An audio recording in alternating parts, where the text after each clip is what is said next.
భక్తి టీవీ సద్గురుతో ఒక ప్రత్యేకమైన ఇంటర్వ్యూను రూపొందించింది. మరి ఈ ఇంటర్వ్యూలో యోగా విశిష్టత గురించి అలాగే ఈషా ఫౌండేషన్ గురించి తెలుసుకుందాం.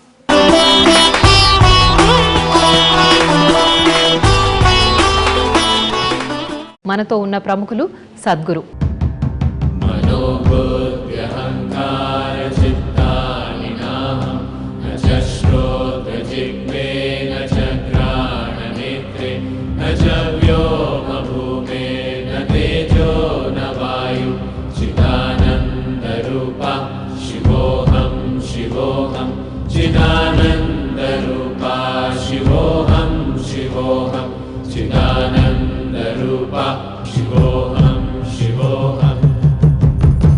మరి సద్గురుని అడిగి భక్తి అంటే ఏమిటి, ఆధ్యాత్మికత అంటే ఏమిటి, వారి ఇష్టదైవం ఎవరో తెలుసుకుందాం.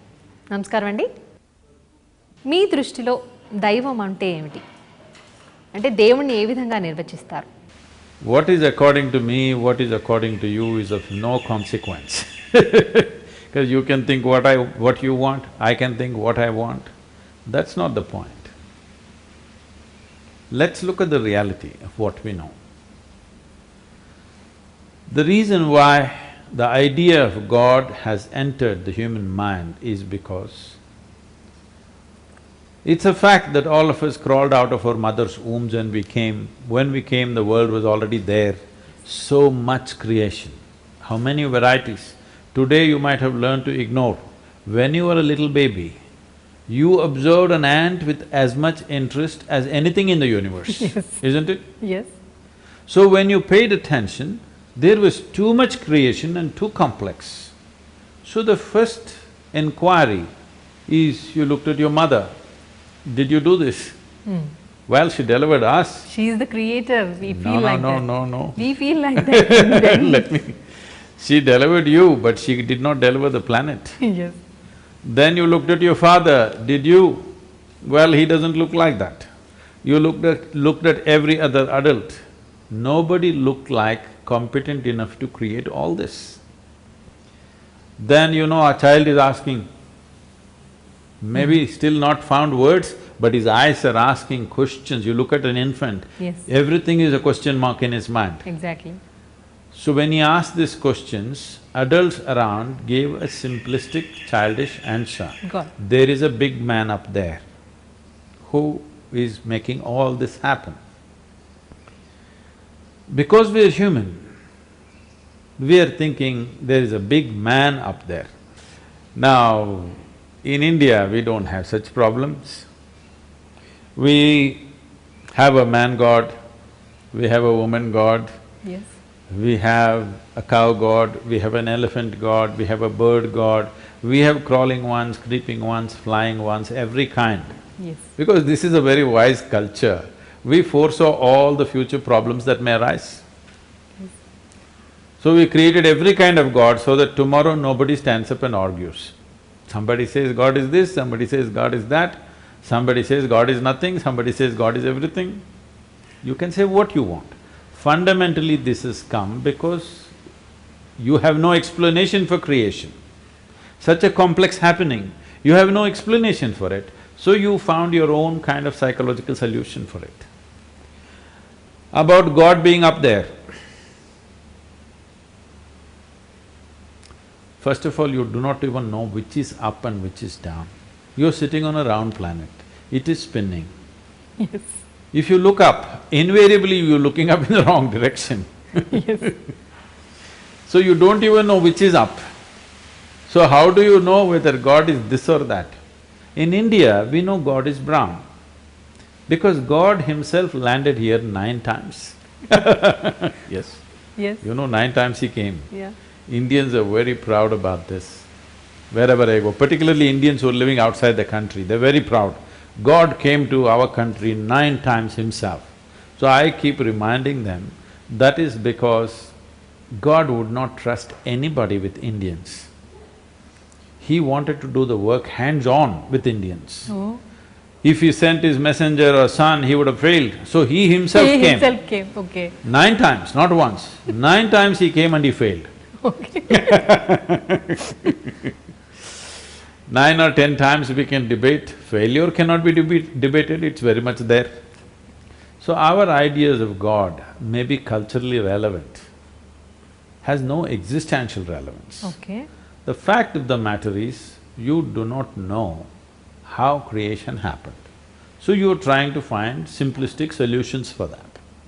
In this country, you must understand, this is a godless nation. Never in this country did you have a clear picture of this is God, never. All the people whom you worship, whether it is Shiva, Rama, Krishna, whatever, all of them walked this geography at some time as human beings. But we raised them to a position of being worshipful because they excelled in such a way that they looked well above other human beings. Their qualities. Today in this country, people say Tendulkar is cricketing god. Okay. It's very much in tune with our culture, because anything that excels beyond a point, which breaks barriers and excels beyond a point, we consider that a divine expression. So if you can sing beyond all singers, we will say she's a singing goddess. Nothing wrong with this, because you're crossing what we considered as human limitations, you crossed. So we say you are a divine expression. So we only had devas and devis. This meant those beings who excelled beyond limitations. We never had a god, never was and never will be, because we don't see life like that. We do not respect one authority up there, we don't like that. For us, truth is the only authority. Authority is never the truth. This is the nature of this culture. This is something unfortunately the nation has forgotten. In this culture, we held truth as the highest goal, not the authority. God means an authority. Yes. We never held God as the greatest thing. We held truth and freedom as the highest thing. Mukti is the goal, God is not the goal. God is just one more stepping stone. And we learned the technologies of making gods. So we made 33 million gods and goddesses. This is not just dolls that we made. There is a science behind it. To address different aspects of life, we created different types of deities. Even today, deities are referred to as yantras. Yantra literally translates as a machine. So as there are machines of various kinds, right now we have variety of machines. We created a bicycle. Why? We could walk, but walking was not good enough. We wanted to go faster. We made a bicycle. Bicycle was not good enough, a motorcycle. Like this we went on stretching it. Now we can speak, so there is a microphone, there is a telephone. Now we can see, so there is a microscope, there is a telescope. Every machine that we have created is only an extension of our existing faculties. Exactly. We can see till there, with a telescope we are able to see there. I can see you, but I cannot see the minute bacteria, so I came up with a microscope to see those things that I cannot see. But all these only because I can see. If I could not see, I would not be making telescopes or microscopes. Or in other words, every machine is just an extension of our existing faculties. Similarly, we saw the inner capabilities of the human being and we created machines, subjective machines for that. These are the deities. That's why the deities or the murtis are referred to as yantra, because if you know how to operate them, they will work. Right now there's a camera. You need to know how to operate it, otherwise it'll not work for you. You have a phone, you should know how to operate it, otherwise it'll not work for you. Similarly, the deities, you must know how to operate it, only then they will work for you. For every deity there was a form, there was a mantra, there was variety of steps as to how to make use of this. There are innumerable examples, but today we have this mental slavery in our mind that unless it's approved and proved in the West, it's not real. Anything that is in India, proven for thousands of years, not real. One silly experiment in the West and it's real, okay? So I will take the example that has been proven in the world is Ramanujam. Right now there's a movie going around about him. Yeah. Ramanujam went to England or London to be precise and expounded mathematical formulas, uneducated, untrained. He poured out mathematics over a century ago, the early 20th century. But he did not know how it comes, from where it comes. He has no mathematical training to go step by step. He just pours out excellent mathematics. Everybody knows this is of the highest order, but how is the question. When they asked him how, he said, my Devi, my Devi just drips mathematics. I'm in touch with her and this is all there is. Even sitting on his deathbed, he poured out excellent mathematics. Now in 2010, some of the formulas that he wrote, they found out, describe what is called as a black hole in the galaxies. In 1910, when he wrote this, there was no concept of black hole in the scientific community.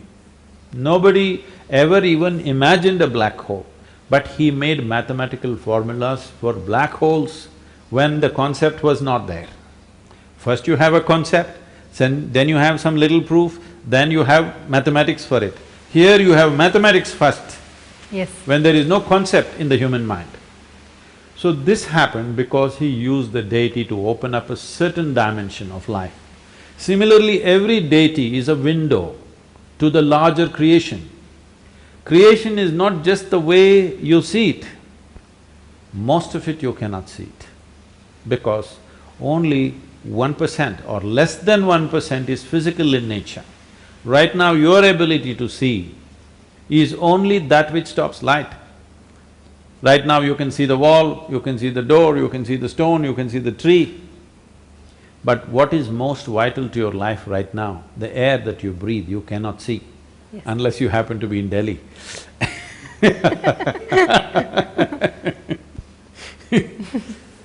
So similarly, every deity was created for a specific purpose. People don't understand this, they think everything is God, God, God now because we have imported these ideas that somewhere there's one God sitting and doing all this. In this culture, it never was there. When I say Dhyanalinga, people say it's Shivalinga. I keep telling it's Dhyanalinga, but they say it's Shivalinga because their idea is that. We are calling it Dhyanalinga because it will bring meditativeness to you. You don't have to know anything about meditation. You don't need instruction, you don't need training, you don't need cultivation, you simply sit there, you will become meditative because that's his nature.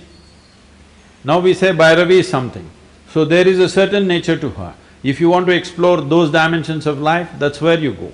These are machines or windows that you open to different dimensions of life. This is why specific temples were created according to the science that is necessary for that. Okay. But today we're building temples with concrete, just like you would build a shopping complex, probably for the same purpose. You see how carefully we have built the temples. I hope you noticed that. Yeah, I've seen. It's taken an enormous, meticulous care to maintain the geometry and the science of the temple making. ఈ మూర్తిని తయారు చేయడంలో కూడా ఒక science ఉంది అంటున్నారు కదా. So every form has a reverberation of its own.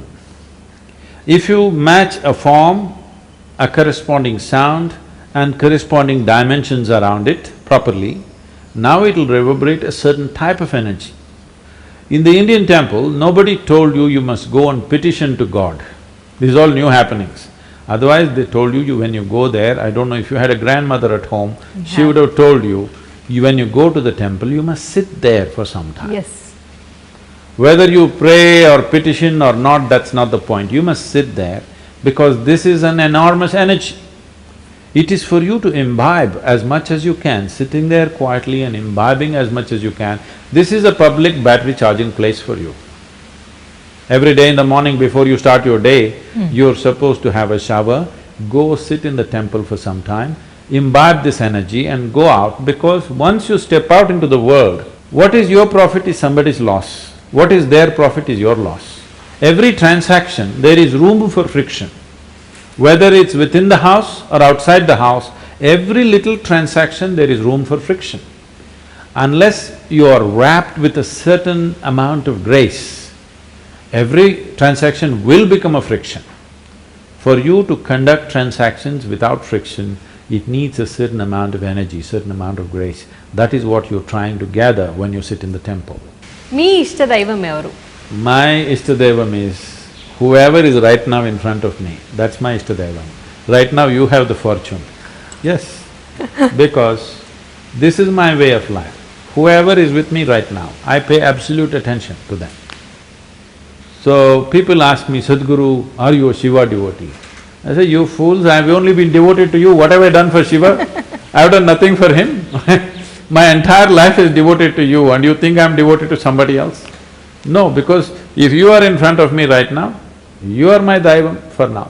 If you move away, somebody else is, that's my Daivam. Yeah. So what is in front of me right now, that's my Ishtadaivam.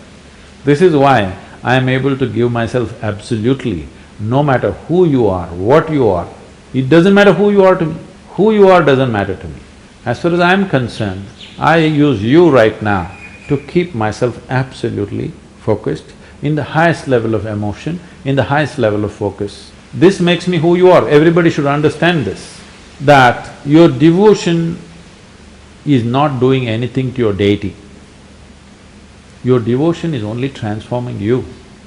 If you do not know how to use your devotion to transform you, you are just talking about devotion, but you are very deceptive. Something is high, something is low.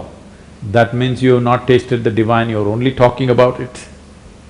This is the fundamental thing we need to understand, that you don't look up to anything, you don't look down on anything. Then you will start looking at everything with great significance. If you pay attention to everything, absolutely, you will see something tremendous in every little thing. I'm not saying only because you're sitting. If I see an ant, that ant is my Ishtadaivam at that moment. That moment. Yes. Right now it's your fortune. Thank you so much. ముక్తి మోక్షం దీన్ని ఏ విధంగా నిర్వచిస్తారు? See, how do you define yourself right now? Just look at this. You will say, I'm this kind of person. What do you mean by that? You are defining yourself by your limitations, isn't it? So you say, I'm a woman, to start with.